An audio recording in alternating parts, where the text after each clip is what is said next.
Inilah tragedi kerusuhan Lampung, tragedi perang brutal antar dua suku yang mengguncang Indonesia pada tahun 2012.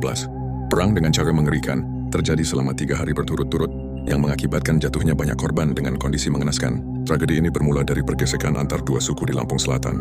Suku Bali yang merupakan pendatang dari program transmigrasi pemerintah memiliki mata pencaharian yang sama seperti warga suku Lampung, yaitu bertani dan berkebun. Namun para pendatang dari suku Bali cenderung mendominasi pasar.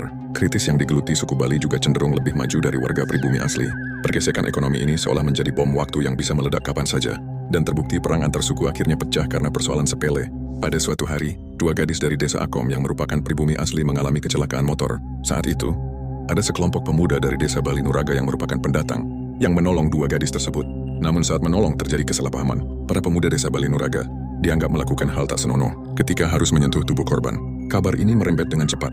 Warga Lampung asli yang marah mendatangi desa Bali Nuraga pada tanggal 27 Oktober 2012. Saat itu, 50 orang menyerang kampung suku Bali dengan sajang.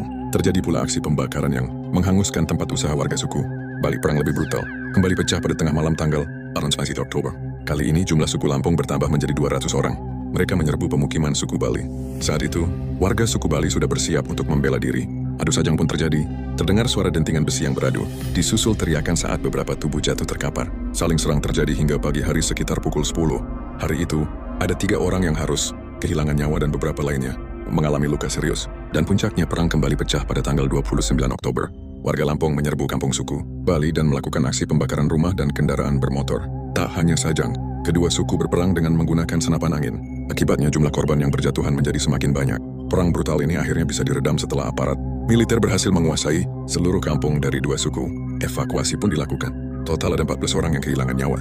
Ratusan rumah terbakar dan puluhan kendaraan bermotor rusak berat. Perang ini berakhir dengan kesepakatan damai antar 2 suku.